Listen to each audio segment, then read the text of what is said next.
Sejam todos muito bem-vindos a mais um podcast da NR13, onde o assunto aqui é integridade e segurança. A gente fala tudo sobre como você, que é inspetor de equipamentos, engenheiro mecânico, pode atuar dentro dessa área e ter ganhos acima de 10 mil por mês com isso.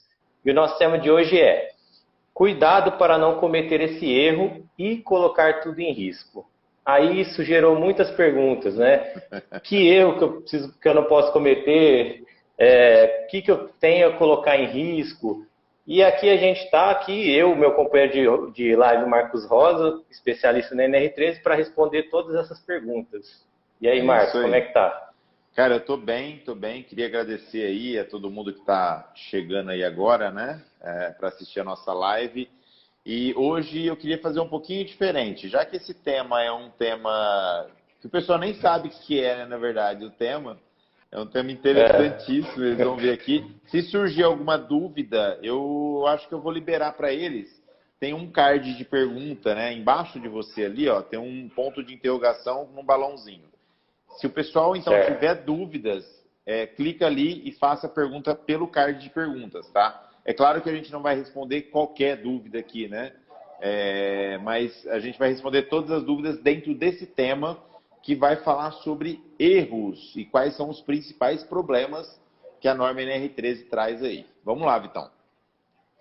Vamos lá. Eu tenho algumas perguntas aqui, mas eu queria começar falando sobre o tema, né? Que tema que é esse, cara? Muita dúvida aí na cabeça do pessoal sobre erro, risco, né? Então, assim, a NR13, ela tem os pilares delas, né? Que é a integridade e segurança, e as variedades são praticamente infinitas. Eu acredito que esse tenha sido um dos motivos do pessoal ficar assim, com tanta pergunta a ser respondida, né? Mas, do seu ponto de vista, quais são os maiores problemas encontrados aí no dia a dia de inspeção de vasos, caldeiras, tubulações e, agora, mais recente, tanques metálicos? Cara, é o que você falou, né? Existem muitas variáveis aí dentro da inspeção, né? Quando a gente fala sobre integridade de equipamentos, por exemplo, é uma infinidade mesmo de variáveis, né? Ora está com algum tipo de problema que você não consegue nem prever qual vai ser a tratativa. Então, existe mesmo um ponto de interrogação aí em praticamente todos esses equipamentos. Agora, falando sobre a questão de problemas, né, encontrados, eu acho que a falta de documentação adequada é um dos maiores problemas que a gente encontra aí, como o prontuário, por exemplo, né, do fabricante. Então, você chega no cliente para inspecionar, ele não tem prontuário, não tem, sei lá, livro de registro. Então, essa falta de documentação, como principalmente a falta de prontuário, gera muitos problemas, né? Principalmente durante a inspeção e também de integridade. E aí eu vou explicar por que daqui a pouco. A falta de dispositivos de controle, equipamentos que deveriam estar enquadrados na NR13 e não estão, são problemas também. Equipamentos que passam por reparos, né? Então o cara vai lá, faz uma solda no equipamento, repara o equipamento, mas não tem um controle desse reparo, né? Ou seja, o PAR, o projeto de alteração e reparo, não é gerado. Esse é um problema muito sério. Então, imagina que você vai lá fazer a inspeção. Isso acontece com a maioria dos inspetores, com os profissionais habilitados, né? Ele chega na obra para fazer a inspeção, ele vê um monte de reparo executado e na documentação existente não tem nada sobre aqueles reparos. Não tem nada. É um problema muito sério isso, né? Como tratar desse tipo de assunto? Como que eu vou fazer, então, né? Então, é um problema sério e que realmente causa muita dúvida.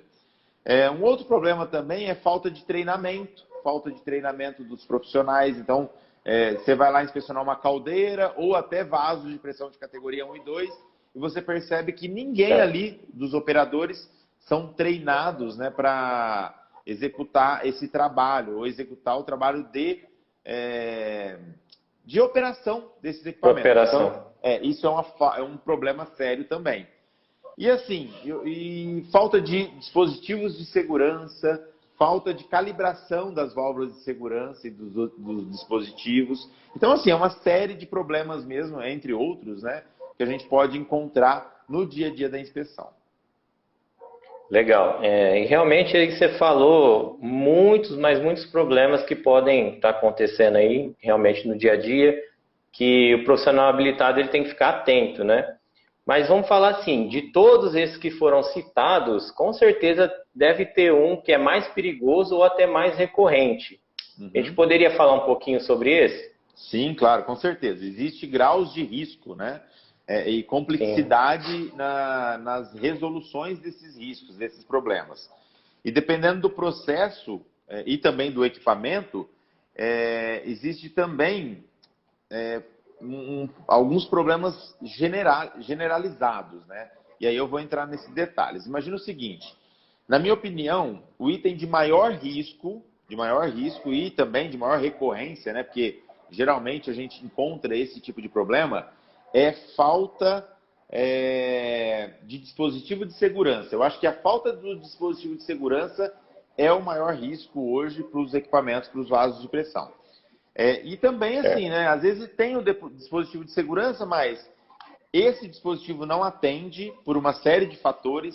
Talvez, por exemplo, o dispositivo é para um fluido líquido e ele está atendendo algo que é gasoso, ou o contrário. Ou esse dispositivo ele não Uhum. foi bem calculado e ele não tem a vazão suficiente necessária para aquele equipamento. Então, quer dizer, não adianta nada você ter um dispositivo de segurança, uma válvula de segurança que não atenda o equipamento quando for necessário. E também não Uhum. adianta nada você ter esse instrumento, né, o dispositivo de segurança, sem a calibração. Então, eu acho que, em termos de grau de risco, a falta da válvula de segurança, a falta do dispositivo de segurança é o principal item, é o problema, é o maior problema. Entendi. Então, assim, a gente sabe que a NR13 ela é muito criteriosa e falar um pouco de todos que foram apontados, né? As inspeções, tudo tem que ser alinhado conforme requisitos da norma. Mas como você acabou de falar agora, a falta de dispositivo e a calibração desse dispositivo é realmente um dos pontos mais importantes, se não ou mais, né? Sim. E o que é a NR13? O que a norma fala sobre os dispositivos de segurança? A norma NR13 ela traz vários pontos, né? Em vários itens da norma falam sobre válvulas de segurança ou trata como dispositivo de segurança, porque não é só válvula, né? Você tem, por exemplo, Uhum. disco de ruptura, que é um dispositivo de segurança muito usado, até às vezes o custo-benefício, né? Apesar de ele ser bem mais caro do que uma válvula, mas o custo-benefício vale a pena também, dependendo do tipo de processo. Mas assim, a norma Certo. NR13, eu vou citar um item aqui só que eu trouxe comigo, que é o item 13513. Lá fala que os vasos de pressão Sim. devem ser dotados de válvula de segurança ou outro dispositivo de segurança com pressão de abertura ajustada, né? E com valor inferior ou igual a PMTA, então tem que ser menor ou igual a PMTA, instalado diretamente Certo. no vaso, no equipamento ou Uhum. no sistema que o inclui. E aí tem que considerar os Sim. requisitos de projetos, né, relativos a esses equipamentos. Então esse é o principal item, né? Eu estou falando de vasos de pressão aqui, mas caldeiras também precisam de dispositivos de segurança, né? Tubulações Certo. também precisam de dispositivos de segurança e tanques metálicos também. Mas a norma em si, no item 13513, fala, né, e deixa claro essa exigência. Então, se a norma está falando que tem que ter, né, é porque já foi feito um estudo, né, a comissão, né, o órgão que criou todos esses conteúdos da norma já estudaram Uhum. e viram que é necessário mesmo ter um dispositivo de segurança. Então, eu acho que, assim, vamos focar nessa parte. Tem que ter, ou seja, é uma exigência da norma NR13 o dispositivo de segurança ou a válvula, instalada nele, no equipamento ou no sistema. Certo, certo. E assim, ó, como a gente está pontuando isso aqui como um dos problemas mais recorrentes, eu queria a sua opinião sobre por que isso acontece, por que os proprietários não estão adequando aí essas situações, né? Porque, e também tem a questão do sistema que inclui, né, que tá um pouco até vago aí na norma, mas eu vou deixar para a gente falar um pouquinho na próxima sobre isso. Tá. Cara, é uma pena, né, ainda ter equipamentos sem válvula de segurança. E como eu disse, é algo recorrente, algo que acontece muito, a gente vê equipamentos sem válvulas de segurança. A norma NR13, Certo. ela é de 1978, então ela é uma norma muito antiga, mais velha que eu, né? É uma norma de mais de 40 Que anos. nossa. É, É. é uma norma de mais de 40 anos. E ainda assim, né? Isso, claro, é a minha opinião, é os meus cálculos, né? De tudo que eu tenho passado. Na minha opinião, mais de 50% das indústrias ainda não enquadraram os seus equipamentos. Ainda estão aí trabalhando, batalhando para se enquadrar, né? E estão aí em risco, né? Mais de 50% das indústrias em risco grave iminente. Esses equipamentos que estão sem enquadramento, eles podem sim entrar em colapso a qualquer momento. E a maioria dessas indústrias operam 24 horas, né? E os operadores estão Sim. lá, correndo os riscos. Agora, eu acho que, infelizmente, o custo envolvido, né, para essa adequação é o principal motivo de tudo isso acontecer, né? Deles ainda não estarem enquadrados, o custo. Mas, assim, se todos os profissionais habilitados tivessem o mesmo nível de conhecimento técnico, né, que a norma exige, que a norma NR13 exige, ou seja, se todos os profissionais habilitados que atuam na NR13 entendessem mesmo da norma NR13, isso poderia mudar, né? Por quê? Certo. Porque a norma, como eu já falei no item 13.513, lá fala que o dispositivo de segurança é exigido e ele precisa ser instalado, né? Ele tem que ser instalado no vaso de pressão ou no sistema que o inclui. E aí a gente vai falar um pouquinho sobre esse detalhe, né? Sobre esse sistema. Existe um trabalho que a gente executa aqui na nossa empresa, né? E isso é algo que eu ainda não fiz nenhum conteúdo sobre isso ainda, apesar de no curso de alta performance, né? Lá no treinamento a gente mostra como que funciona isso. Inclusive eu tenho lá PNID, tem fluxograma de processo que eu mostro para o pessoal do curso, né? Está dentro do drive do aluno, mas é algo que a gente não explora muito. Mas para você ter uma ideia, quando você faz um estudo de viabilidade para a instalação de válvulas de segurança por sistema, né? É algo que pode trazer economias de mais de 70% para a adequação dos vasos de pressão. Então, imagina, uma empresa que, sei lá, estava precisando, iria gastar R$ 1 milhão para adequar todos esses equipamentos, né, por causa da questão de compras de válvula. E não é só a compra da válvula, né? Se você tem 300 vasos de pressão com 300 válvulas de segurança, você tem que dar manutenção nessas válvulas, você tem que calibrar elas, né, periodicamente. Então, imagina que o custo não é só a questão da compra da válvula, é a instalação da válvula, é o PAR que você tem que fazer para instalar ela no vaso, né? E se você instalar ela no sistema, talvez a tratativa é totalmente diferente, até a quantidade, né? Então, em sistema é uma quantidade, em cada vaso é outra quantidade. E a maioria dos profissionais habilitados não esquenta muito a cabeça com a questão de custo do seu cliente. Eles querem saber mais assim, não, cara, eu vou lá, eu vou executar. Está de acordo com a norma? Tá, e realmente está, né? Só que se eu posso fazer meu cliente gastar 300 mil em vez de gastar R$ 1 milhão, e mesmo assim estar de acordo com a norma, e mesmo assim estar seguro, e mesmo assim estar íntegro, por que eu não vou fazer isso, né? Por que eu não vou ajudar o meu cliente a economizar? Então, isso é gestão. E a gestão inteligente fala que um estudo de viabilidade é compensatório, compensa, né? Você fazer esse estudo de viabilidade para o cliente. Entendi. Você roubou minhas palavras aí, né? Eu ia comentar aqui a respeito dessa gestão inteligente que a gente faz, né? Inclusive já temos alguns cases.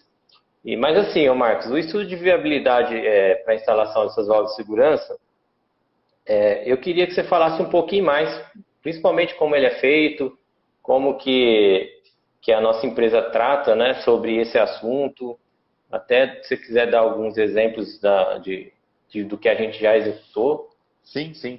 Eu não vou citar aqui, né, os clientes que a gente está executando, mas a gente já tem feito esse trabalho já há algum tempo e E pelo que eu estou percebendo, assim, é realmente muito vantajoso, né? Esse 70% de economia é real isso aí, né? É real porque a gente já fez cálculos e já averiguamos isso.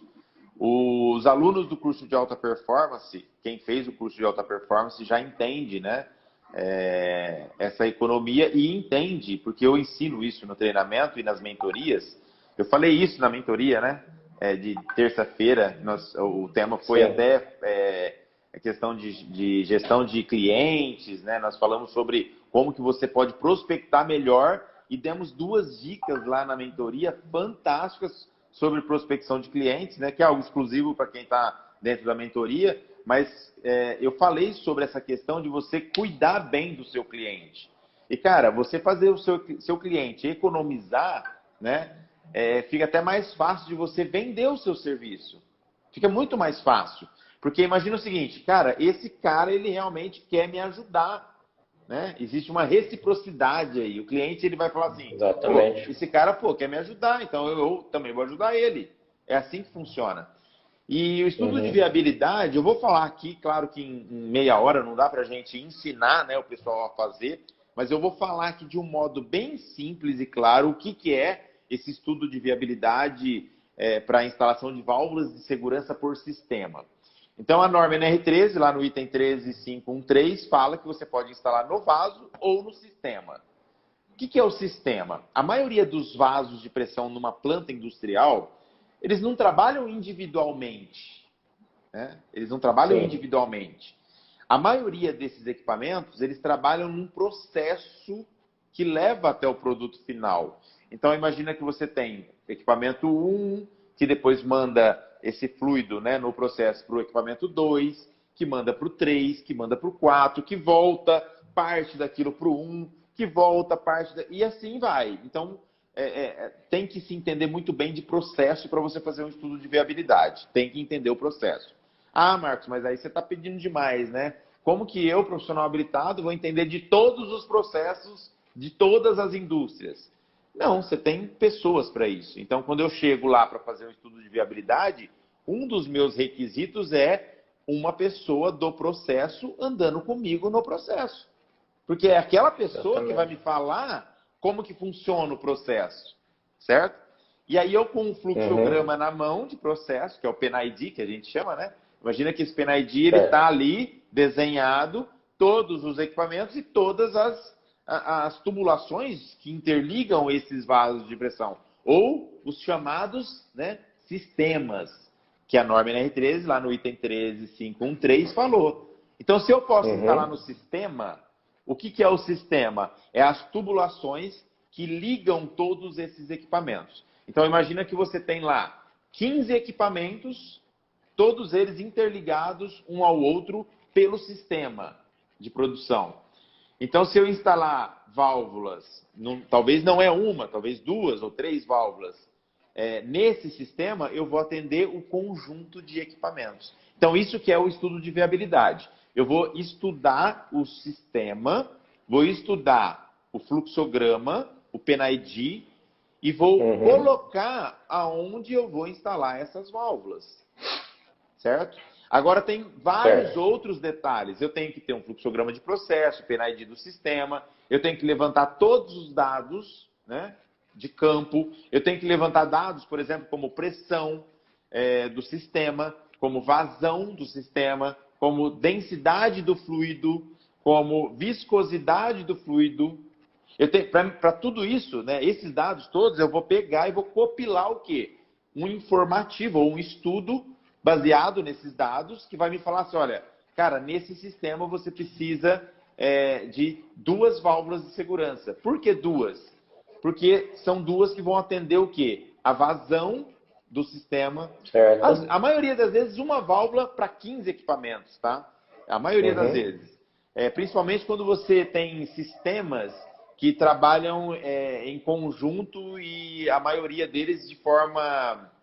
por gravidade, né? Então eu tenho o primeiro equipamento fica mais alto e aí a maioria dos sistemas são assim de processo. Você tem vários outros, talvez na mesma altura, né? Na mesma instalação, ou talvez até nos pisos inferiores, porque você tem um sistema que vai de um para outro de forma gravitacional, né? O fluido, os fluidos de processo. Mas o ponto X aí é você ter todos esses dados para você avaliar quais válvulas você vai instalar. Então imagina o seguinte, você vai instalar uma válvula, mas essa válvula ela tem que estar coerente com a viscosidade do fluido, com a temperatura de projeto, de trabalho, com a vazão do sistema. Então não adianta eu pegar eu tenho uma vazão de 110 metros cúbicos por hora de fluido, por exemplo, do processo. Aí eu pego uma válvula que não me atende 110, que me atende 50. Então, quer dizer, está errado. O que isso pode ocasionar? Pode ocasionar o que a gente chama de split, né? Que é a válvula, quando ela abrir, ela vai criar um jato tão forte que pode até amassar a tubulação que você está instalando e vir a colapsar. Então, olha só como que é sério isso. Não é qualquer pessoa que vai lá e fala, não, eu vou fazer aqui um estudo de viabilidade. Tem que ter conhecimento, tem que ter entender do processo e entender também que vazão e pressão, né, se você errar nesse processo, nesses cálculos, você pode colapsar a planta. Então, quer dizer, é muita informação para passar numa live, né? Mas eu acredito que o pessoal aqui deve estar entendendo. E se tiver alguma dúvida assim, que dê para a gente pontuar, tem o card de perguntas ali embaixo. Estou vendo que já tem ali uma dúvida que alguém colocou, mas tem o card de pergunta que vocês podem colocar ali mais perguntas, tá? Sobre a parte de sistema de instalação. E assim, o tema é isso, né, cara? Se você faz errado, qual que é o tema mesmo? O que acontece? O risco que você corre. Então o risco... O tema? O tema né? Cuidado... Para não cometer o erro... esse erro de colocar tudo em risco. Então imagina que você fala assim, não, eu vou fazer o que o Marcos está falando lá, o Marcos Rosa deu uma ideia fantástica. Eu vou pegar, então, eu vou fazer uma instalação por sistema. E vai lá e instala uma válvula sem avaliar todos os requisitos, né? Sem ter todos os dados na mão e sem saber fazer. E aí você pode o quê? Ocasionar um risco muito maior. Então, cuidado, tem que ter cuidado para que você não cometa, né, erros de análise, erros de critério que vão colocar tudo em risco. É por isso que é interessante esse detalhe aí, né? É o tema, né? É um trabalho bem minucioso, né? A gente não pode simplesmente achar que chegar lá, acho que eu vou colocar uma válvula aqui, MPa X, tá, mas e a vazão? Exatamente. E o tipo de fluido? Então você tem que fazer toda essa análise, não é simplesmente ir com a cara e com a coragem, né? Aí vai cometer o erro mesmo. Isso. E tem um negócio interessante assim, e como que é a entrega disso tudo, né? Você vai entregar como isso? Então, vamos dar um exemplo aqui no sistema de 15 equipamentos. Nesses 15 equipamentos, você vai entregar, e você tem ali, geralmente você tem 2 fluidos, né, num sistema, que às vezes tem alguns equipamentos que tem corpo calandra, né, o casco tubo, para troca térmica e tudo mais. Então, vamos falar que você tem ali 2 tipos de fluido nesse sistema. Então, você vai entregar. A entrega vai ser 2 PNIDs, né? Ou seja, 2 fluxogramas de processo. Por que 2? Um para o fluido A e um para o fluido B, né? Se tem 2 fluidos. Sim. Você vai entregar, além disso, e esses PNIDs tem que ter já colocado onde você vai instalar a válvula. Além disso, você vai entregar um isométrico mostrando o local exato onde você vai estar colocando a válvula. Então, imagina que você tem um vaso, vamos dar números aqui, ó, vaso de pressão número 1 e vaso de pressão número 2. Então, a tubulação que interliga esses 2 vasos é a tubulação que vai receber a válvula. Então, você tem que colocar ali a válvula de segurança e fazer um isométrico mostrando para onde vai esse fluido. Então, imagina que eu tenho ali uma válvula de segurança, se ela abrir para aliviar o sistema, ela vai jogar o fluido para fora. Para onde vai esse fluido? A gente tem que fazer um outro desenho, né? O pessoal, perguntas no card de perguntas, tá? Eu vou ter um outro desenho que vai mostrar para onde que eu estou levando esse fluido. Para que lugar, né? Para que é um tanque, para uma tubulação de retorno do sistema. Então eu tenho que mostrar isso. Além disso, eu tenho que mostrar também uma folha de dados da válvula que eu vou usar. onde tem lá tamanho da válvula, se ela é uma 6Q8, se ela é uma 4D10. Então tem vários tamanhos de válvula, várias espessuras, né, ou diâmetros de sedes, e aí vai. Então, tem que mostrar a folha de dados. E junto com a folha de dados, a lista dos equipamentos. Ou seja, esses 15 equipamentos tem que estar listado e tem que ter uma nota, né? Falando, olha, essa válvula de segurança, sei lá, a válvula número 001, ela atende aos vasos X, Y, Z. Todos os vasos ali listados. Essa é a entrega, então, de um trabalho de estudo de viabilidade para válvulas em sistema. É muito legal, né, cara, isso. É muito legal. Tem uns comentários aqui, acho que o pessoal deixou algumas perguntas, leia né? aí o comentário da Josi. Josi, boa tarde, Marcos. Caso um disco de ruptura instalado na linha de alimentação, fluido gás de um equipamento A, porém existe no meio da linha um ejetor. Daí sai para o equipamento B, nesse caso, o DR atenderia os dois equipamentos? O disco de ruptura, deixa eu ver aqui, vamos ler direitinho. Pelo que eu entendi, está interligando a linha de gás. Tem um equipamento A, né, e um equipamento B interligado, vamos falar assim. Aí, porém, existe no meio da linha um ejetor. Eu não entendi o que é esse ejetor. Será que é uma bomba de alimentação? É uma bomba de alimentação, será? Porque é assim, ó, imagina que o disco de ruptura é um dispositivo de segurança que ele pode ser, sim, instalado em sistema e pode atender o sistema. Eu vou fazer uma explanação aqui, talvez eu consiga responder a pergunta dela, tá? Se você tem lá, o que você tem que avaliar?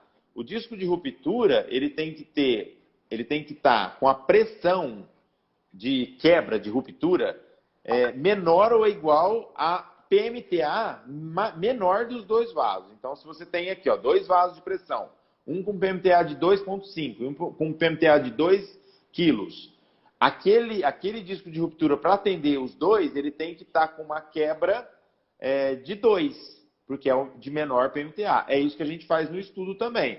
Se você tiver 15 equipamentos, você tem que avaliar a PMTA dos 15 equipamentos, tá?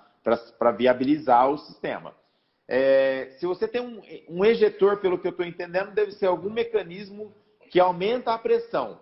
Se aumentar a pressão no sistema, mas essa pressão não estiver acima da quebra do disco de ruptura, tranquilo, não tem problema. Você pode ter outros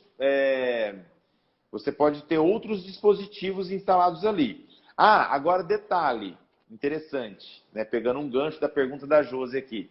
Imagina que entre o equipamento A e o B, você tem uma válvula de fechamento. Olha lá, o ejetor teria entrada de gás e vapor.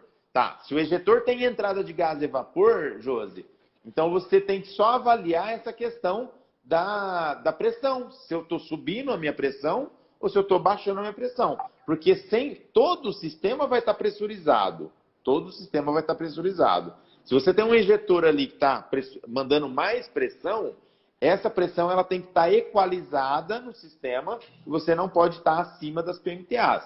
Tá? Isso também é comum. Isso, independente se a válvula está na linha ou no equipamento, se você está injetando mais pressão no sistema, você vai estar aumentando a pressão do seu equipamento também.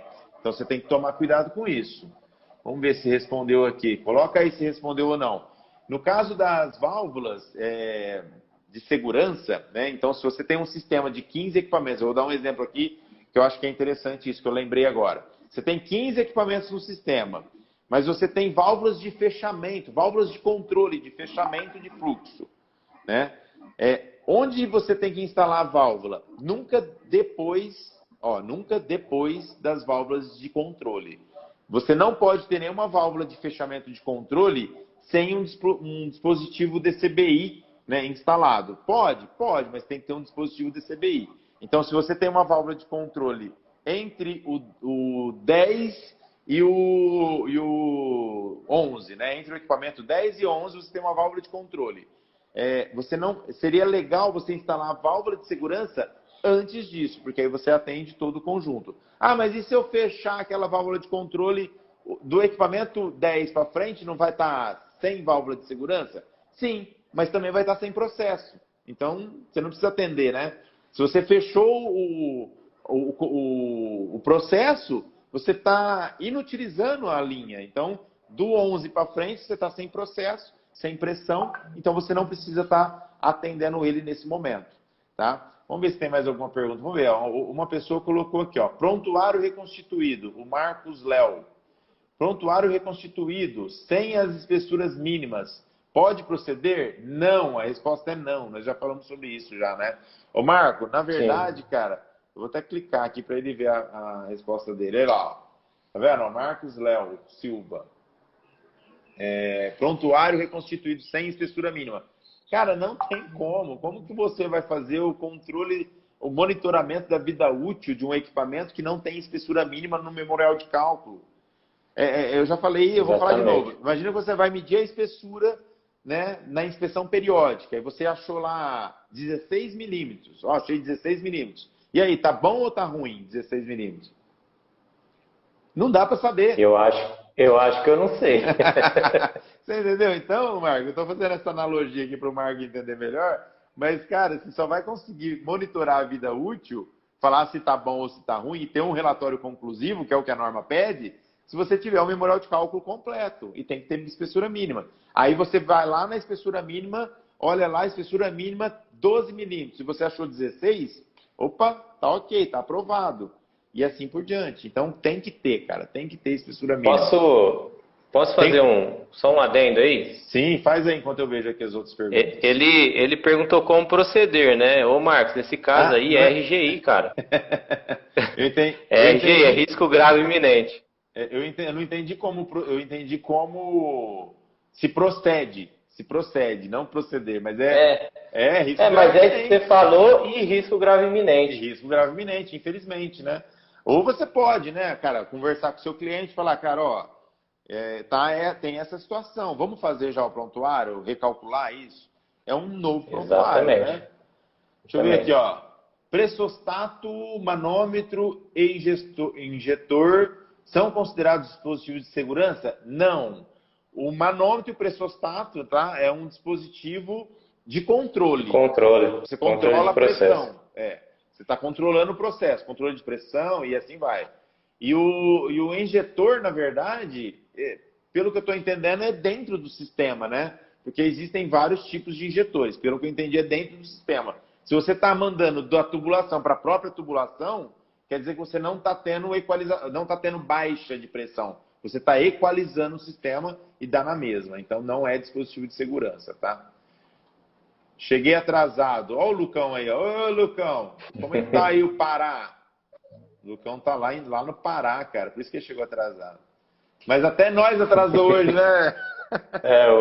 Hoje até a Até gente. nós atrasamos hoje. Eu Não acho que ele sei. chegou na hora, chegou atrasado com a gente. Eu tô achando que ele chegou na hora mesmo. Deixa eu ver o Robson aqui, ó. Tô passando por essa situação aqui, onde eu tô trabalhando. Olha lá, não sei qual situação, qual que foi o momento que ele escreveu, mas é isso aí, ó. Ele fez um outro Semente. comentário. Fez? Fala aí. Acho que muitos equipamentos sem PSP. Acho que ele quis dizer PSV aqui, ó. Ele tá dentro dos 50%. Que eu falei lá que tá Exatamente. que tá desenquadrado. Tá dentro dos 50%. O Robson, é Robson, né? O nome Isso. dele? Robson, procura É, a Robson. gente, cara. Procura a gente aí, ó. Procura o Vitor. O Vitor te ajuda a convencer o seu patrão aí a deixar alinhado isso daí. Custo-benefício Exatamente. excelente, cara, pro trabalho. Ó, vamos ver aqui, ó. Seman. Você tem 3 vasos interligados. E num deles tem PSV.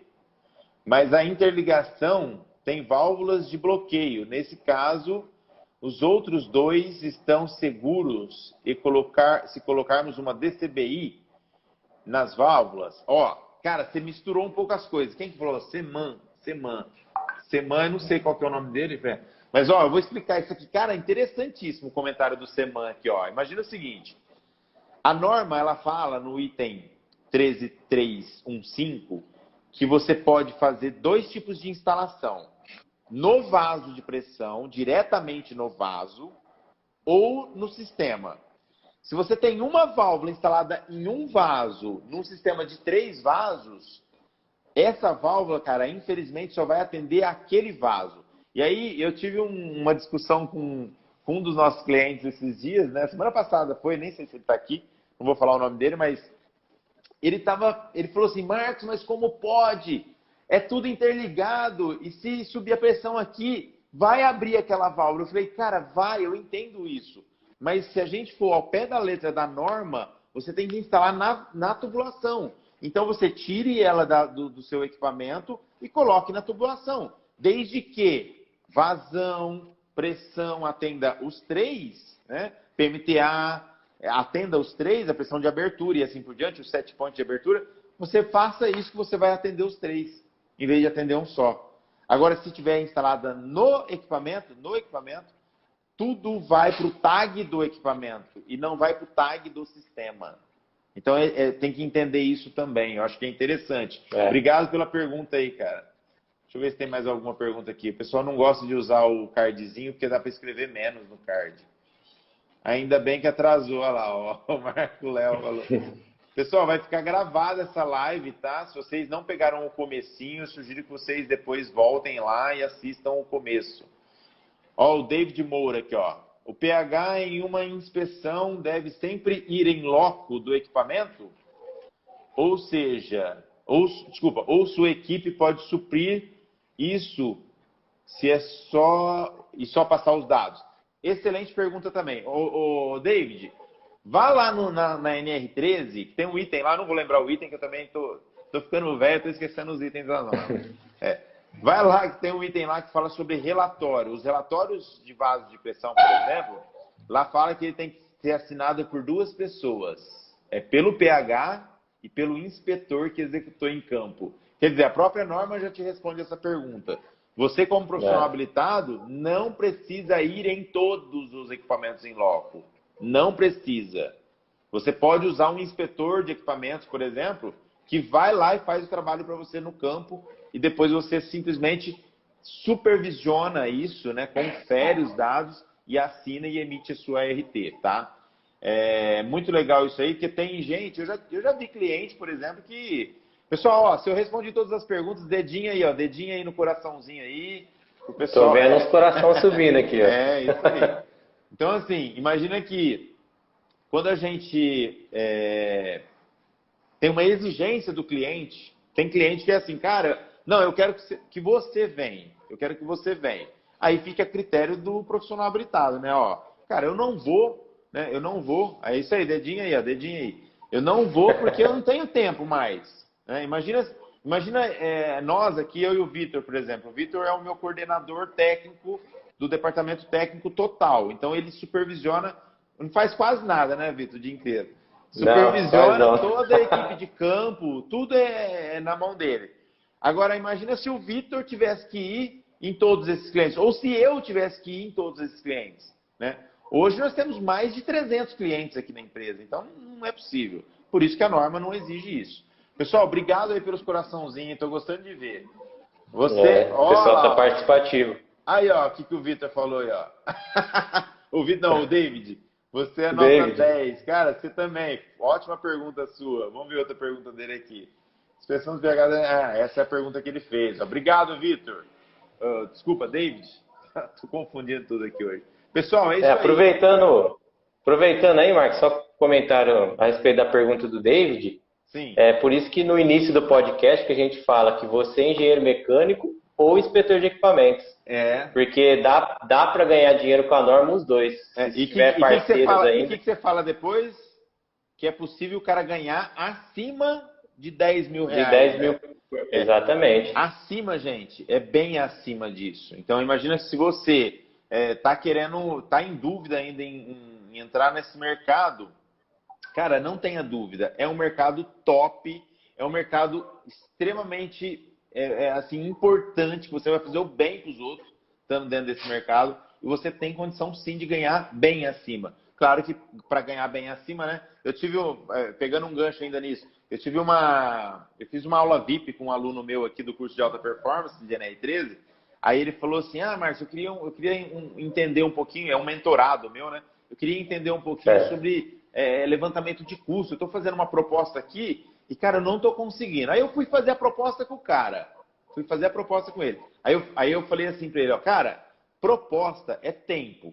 Isso eu sempre falo, né, para todo mundo. Proposta é tempo. Quanto tempo você vai levar para fazer o serviço? É o valor da proposta que você vai ter. Então, se você quer calcular, ó, o meu salário é 10 mil, eu vou fazer. Então, eu vou fazer uma proposta, se eu ficar, 10 mil por mês, né? Se eu ficar um mês lá, eu tenho que pôr 10 mil no bolso. Porque é o tempo, o valor sobre o tempo gasto por mim. Então, é mais ou menos assim. Aí eu falei isso para ele, aí a gente fez a conta, falei, ó, quanto tempo mais ou menos você vai gastar? Eram, acho que mais de 200 equipamentos. Aí ele falou assim, nossa, mas aí eu estou fazendo as contas aqui, eu vou gastar 6 meses para fazer isso aqui. Eu falei assim, uai, é o tempo que você vai gastar, em cima dos 6 meses que você vai fazer o cálculo, então. Aí ele pegou e falou assim para mim, não, Marcos, mas... Olha lá, os caras estão até falando, ó, foi o Iago. Estão denunciando ali. Estão denunciando. Aí, o que acontece? O cara pega e fala assim, ó, não, mas eu não posso ficar 6 meses lá, porque o tempo de obra, o tempo de parada da empresa é 1 mês só. Eu falei assim, ó, então beleza, faz 5 clones. Não, faz 5 clones seu e vai lá. Aí ele falou assim, como assim 5 clones? Eu falei, cara, contrata, porra. Contrata os caras para fazer o serviço. Então, quer dizer, a gente tem que entender isso, né? É um negócio louco, mas às vezes é difícil da gente engolir que nós vamos administrar um negócio, nós vamos gerenciar um negócio, cara, com 10, 20, 30 pessoas trabalhando para você. É esse o futuro do profissional habilitado que a gente prega, né? Os nossos mentorados, o pessoal que está lá na mentoria, sabe o que eu falo. Eu passei uma tarefa de casa para eles lá, ó. Eles devem estar todo mundo lendo lá o livro. Eu mandei, cara, vocês vão ler esse livro aqui que na próxima mentoria nós vamos falar sobre isso. É um livro técnico? Não, não tem nada a ver com livro técnico. É um livro voltado para gestão, para entendimento da onde você quer chegar. Então, NR13 não é só técnica, não é só cálculo. Você tem que ter o quê? O mindset para chegar lá. É isso aí. Vamos embora, Vitão. Tá na hora, né? A gente até passou um pouquinho, mas, cara, é bem legal esse bate-papo aqui, principalmente responder a pergunta da galera. Eu queria, primeiramente, agradecer aí a todo mundo que acompanhou a live, agradecer você aí pelo tempo. Obrigado mesmo aí de coração a todo mundo, principalmente o pessoal que está participando aí, foi muito legal hoje. E, como sempre, vou deixar um tempinho aí para você dar o recadinho da semana, para a gente finalizar. Eu só tenho a agradecer todo mundo, tá? Eu gosto muito de falar sobre gratidão, né? A gente tem que ter muita gratidão. Eu queria agradecer a todos os meus mentorados aí. O pessoal me apoiou muito, né? Acho que o pessoal sabe aí que eu passei por alguns momentos difíceis. E, assim, o pessoal tem me apoiado demais, gente. E, assim, eu queria agradecer a todo mundo. Eu tive que mudar minha agenda. Alguns clientes ficaram aí uma semana sem o meu atendimento. O pessoal, né, os meus mentorados mesmo, o pessoal que está me seguindo ficou sem me ver aí durante uma semana, mas eu precisava alinhar a minha vida durante essa uma semana. E, assim, eu queria agradecer de coração a todo mundo. Não vou falar mais, não, senão eu choro.